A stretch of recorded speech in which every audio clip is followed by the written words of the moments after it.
চেন্নাইয়ের সেন্টারে বোলিং অ্যাকশনের পরীক্ষার ফলাফল নিয়ে বিসিবির কাছ থেকে স্পষ্ট কোনো বার্তা আসতে বেশ দেরি হলো।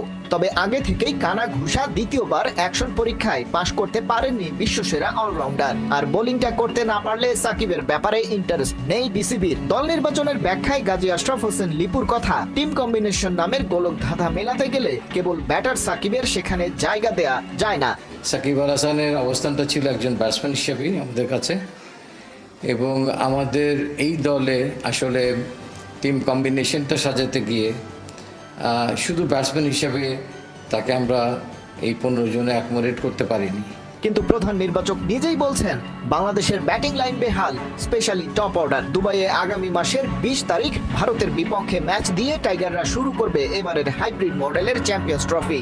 তবে তাদের বাকি 2 ম্যাচই হবে রাওয়ালপিন্ডির মাঠে, যেখানে রান তুলতে হবে মূলত ওই টপ অর্ডারকেই। বিপদে পড়তে পারেন এমনকি বাংলাদেশের শক্তিশালী পেস ব্যাটারিও। রাওয়ালপিন্ডির ইতিহাস যদি আমরা তাকাই, it's a very batting friendly wicket.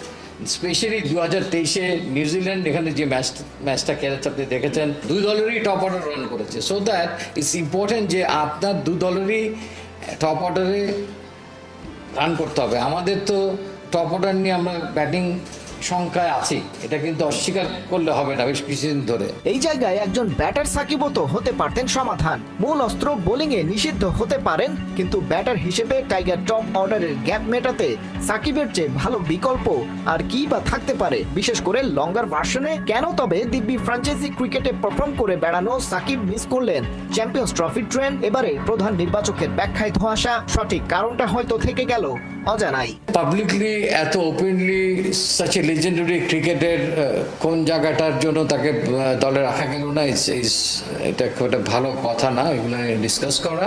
তবে এই মুহূর্তে দলে যারা আছেন আমি বলবো যে তারা এগিয়ে আছেন, because they R with us. লিটনের ব্যাপারে অবশ্য অভিযোগ টু দ্য পয়েন্ট এবং বেশ গুরুতর। দৈর্ঘ্যে প্রস্থে তার ফর্মহীনতা বেড়েছে এতটাই যে বড় আসরে আর ভরসাই করতে পারছেন না নির্বাচকরা। তাকে প্রতিবার প্রায় একইভাবে আউট করছে প্রতিপক্ষ বোলাররা, রীতিমতো ওভার এক্সপোজড। ক্রিজ অকুপাই করতে পারছেন না, প্রেশার চলে আসছে স্ট্রাইক রেট নিয়ে তার পার্টনারের উপর।